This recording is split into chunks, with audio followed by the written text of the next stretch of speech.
Rick, what impresses you about South Carolina? You know what? Again, the fact that you have a new coach there, Coach Ferris, is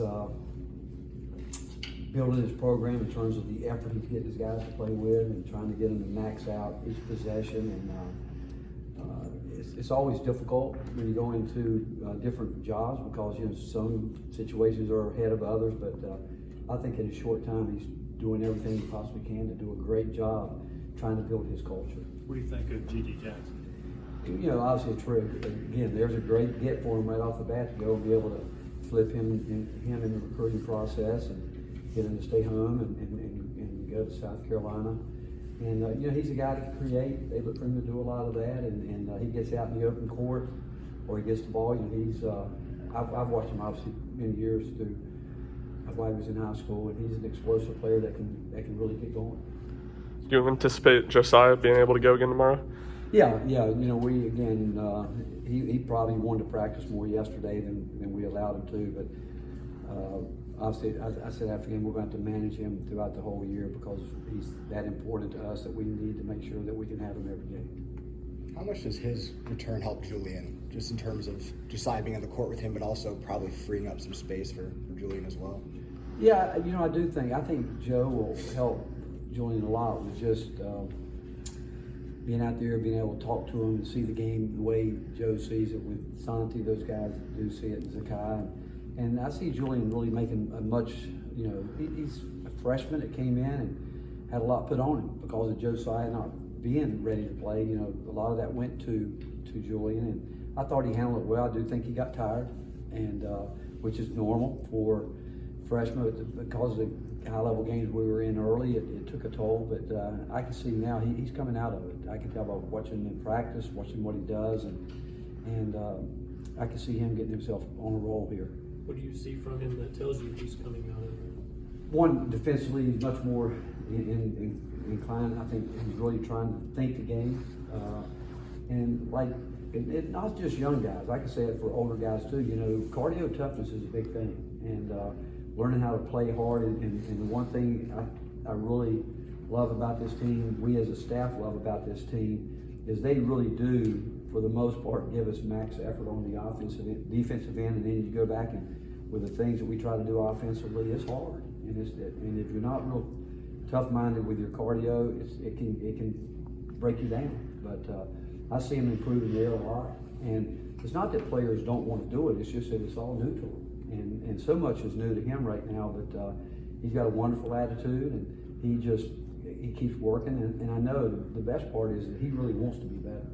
Aside from just simply making shots the other night, did you see anything on film offensively that gives you hope that can be something consistent going forward? Well, again, as much as you'd like to bottle that and make shots at that clip, that's not going to happen. We know that. But as long as we'll take good shots, and most of the shots were good shots, I thought our offense, it came through our offense, the things that we practiced and worked on, and guys were able to get their feet set, and I don't think they felt rushed, but it was a good combination of both playing inside and outside. The really good shots that we made, the threes, were inside out, and we all know that's the highest percentage three-point shot. If you can get guys that can put it in the post and post guys that can put it out, and we did a good job of that the other night. Coach, I don't know, starting the week anyway, you guys were second in rebounding in the league. Did you think you'd be that good of a rebounding team this year? Well, we knew we had to improve there. That was the biggest thing. We talked about it, and we've talked about rebounding every year, but it's been a major emphasis from the time that we started back that we can't be a great defensive team if we don't rebound the ball on both. Certainly, we can't be a great defensive team if we don't rebound after we get somebody to shoot the ball or after they shoot the ball. And then on the offensive end, we talked about how much better we've got to get there. And so far, we're not as consistent as we need to be. Our last game, we didn't do as good a job blocking out. Some of that probably comes when you get a lead, players let down a little bit or whatever it may be, but we did not do what we needed to do from a lockout standpoint in our last game.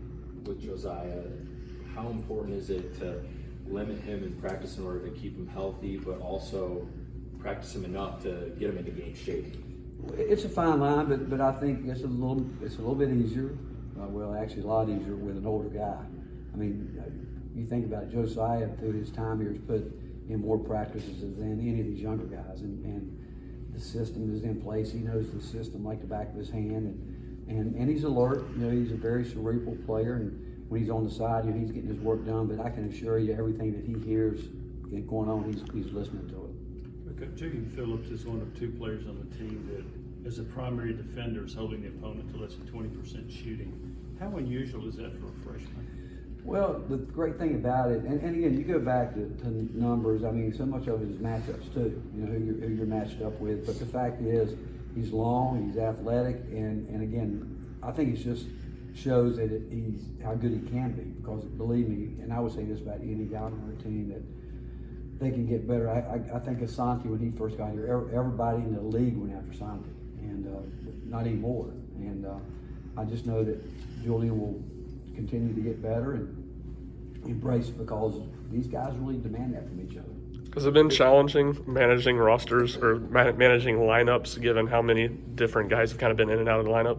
No, I told him the other day, we're going to ride the wave, man. Whoever's getting it done, and we want consistency. And if you want to play, if you really want to go into a game and be ready, you better be ready, because you know, some games, if somebody's playing great and we feel like we got to keep them out there, it might cut into your minutes or whatever. But when they're going to get a chance. There's not a guy that we've played up to this point that I can't see not playing unless they just aren't ready in practice the day before.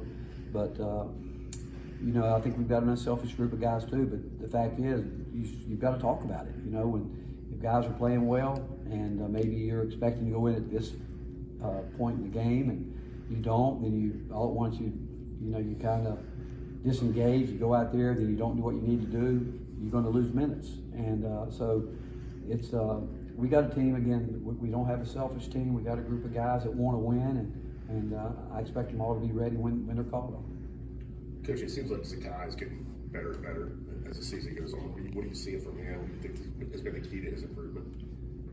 Again, it's players. I was thinking about it when I was driving here today about coaching's a great profession when you got guys that work hard, guys that just want to do it. You know, they've got it in their DNA. They're competitive. You know, they know where they are. They know they need to continue to be coached. And Zakai is a guy that, you know, believe it or not, at his height, he's always been a guy that thought score. And the fact now that he's really learning how to run a team, manage a team, and with the effort that he plays and on the defensive end, and then the effort he plays with on offense, his speed, what he brings.